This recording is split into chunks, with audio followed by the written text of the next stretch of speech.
Buenos días, jóvenes de séptimo grado. En esta ocasión vamos a desarrollar el contenido Ventajas de la construcción de una federación de países centroamericanos para el desarrollo humano en sus pueblos. En otras palabras, veremos cómo se conformó la República Federal de Centroamérica.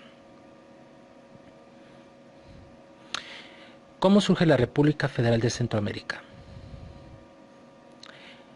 Surgió el 22 de noviembre de 1824, formada por los estados de Guatemala, El Salvador, Nicaragua, Honduras y Costa Rica, con la posterior anexión del territorio actual de Quetzaltenango en Guatemala y Chiapas, México.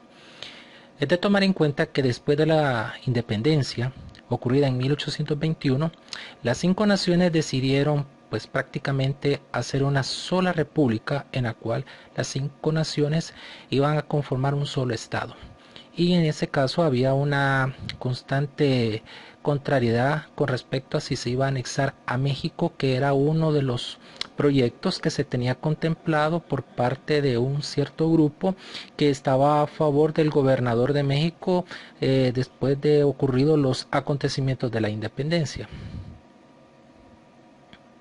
Aquí tenemos cómo era el escudo de la República Federal de Centroamérica, algo similar a lo que es a la bandera de nuestro país, al igual que de la bandera que tiene el país de Nicaragua. La idea inicial era crear una república federal que posteriormente evolucionaría hacia un estado moderno y democrático, que se comprometía a la construcción de escuelas, mantenimiento y apertura de caminos y el fomento a la industria y agricultura. En este caso, al estar unidas las 5 naciones, se comprometían a que se iba a conformar bajo un esquema de un estado moderno donde hubieran elecciones libres y sobre todo que hubiera la oportunidad que las 5 naciones tomaran las decisiones sobre el rumbo que todas llevarían con respecto al mejoramiento del sistema educativo y sobre todo de cómo se iba a mejorar las condiciones de infraestructura vial, o sea, los caminos que conllevaría a cada una de las 5 naciones y también a mejorar el desarrollo productivo de las mismas en cuanto a cómo iba a proveer de las riquezas o sobre todo de una producción que contribuyera a mejorar su condición económica y también que la agricultura se iba a convertir en el motor del desarrollo, digamos, económico de las 5 naciones. Sin embargo, la federación nació en momentos difíciles. ¿Qué nos da a entender esto? Que prácticamente la federación se encontró en una situación donde habría mucha inestabilidad política, en la cual no había algunos acuerdos establecidos por dos bandos, que los vamos a mencionar posteriormente, y esto pues provocó que la situación política de esta república no fuera la más viable o podemos decir óptima para su pleno desarrollo. Las rentas eran escasas, la república requería de recursos para hacer frente a los gastos de defensa, mantener la integridad del territorio y controlar el peligro de la guerra civil. En esta situación pues había muchas dificultades, ya que los 5 países pues recién se habían liberado del dominio español, pero no contaban cómo iban a mantener, digamos, la estabilidad económica, política y social en cuanto a los retos que se les presentaba en la era de la república tal como se le conoció en la historia.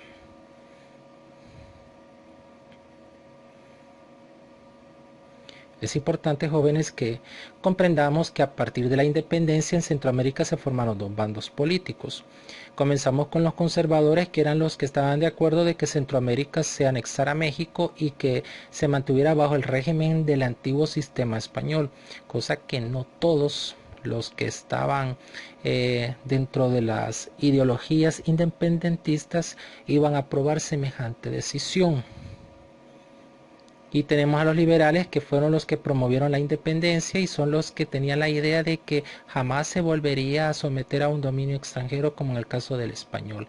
Entonces los liberales eran los que estaban un poco más enfocados a que Centroamérica se tenía que convertir en una región totalmente independiente de cualquier otro país o de otra región que perteneciera a las antiguas colonias españolas.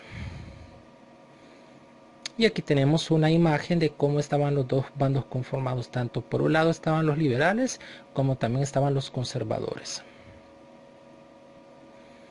Cada partido contaba con líderes que imponían sus ideas y aspiraciones por la fuerza y el fraude.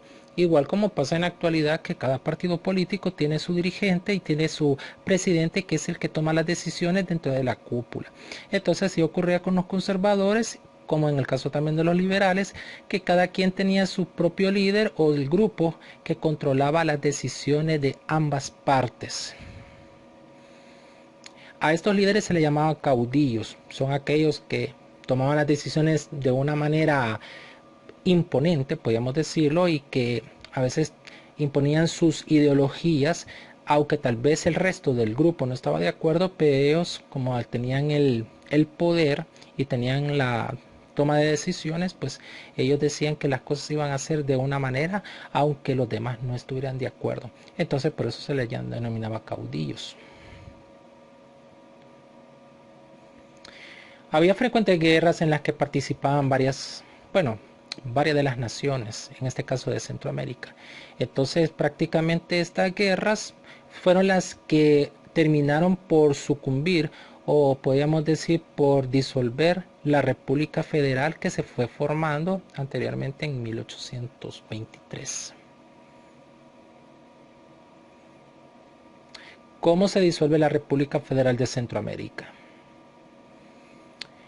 A partir de 1838, la República Federal de Centroamérica empieza a desmoronarse, o sea, de que la unión de los 5 países empieza como a romperse, o sea, que hay como un divorcio de las 5 naciones entre sí.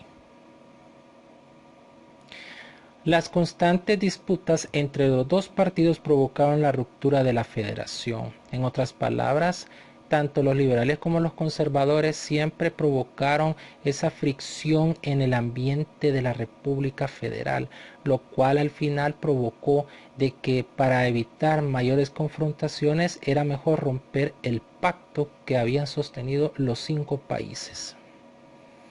El Congreso Federal, en este caso, el Congreso Federal autorizó a los países pues tomar las decisiones que consideraban oportunas. O sea, ¿qué quiere decir con esto? Que se podían organizar en la forma de que podían tomar sus decisiones como naciones autónomas, sin, digamos, sin alterar la paz entre cada uno de los estados conformados. O sea que de acuerdo a su voluntad, cada país tenía la decisión de poder prácticamente conformar ya como un estado independiente, o sea, Guatemala, Guatemala, El Salvador, El Salvador, y así consecutivamente las demás naciones. Entonces, esto es lo que nosotros debemos de valorar, que cada nación tenía su acuerdo ya firme de desligarse de lo que era la unión de las 5 naciones, y en este caso pues cada quien tomó la decisión firme de mantenerse independiente de uno al igual que del otro. Uno a uno los estados que la conformaron se retiraron y fundaron las repúblicas que en la actualidad existen. Y así es como representativamente podemos decir que ese fue el final de la República Federal de Centroamérica, que se había formado después de la independencia. Ahora, con la tarea que corresponde a este tema, consiste en elaborar una línea del tiempo ubicando el inicio, desarrollo y disolución de la República Federal de Centroamérica. ¿Qué quiere decir en este caso? Que prácticamente pues ustedes elaborarán la línea, van a ir buscando la información de cómo inició la República Federal, cómo se fue desarrollando y cómo fue que finalizó. Pero es importante que esa línea vaya bien estructurada, o sea, años, acontecimientos, o sea, ustedes tienen que ir investigando poco a poco hasta hallar una información bastante convincente para elaborar la línea. Resolver en el cuaderno el cuestionario de la página 77 del libro de textos. Quienes tengan el libro, pues al cuaderno van a pasar los resultados de ese cuestionario, y los que tengan su libro igual, resolver la página 77 del mismo. Gracias por su atención y feliz día a todos. Nos veremos en la próxima.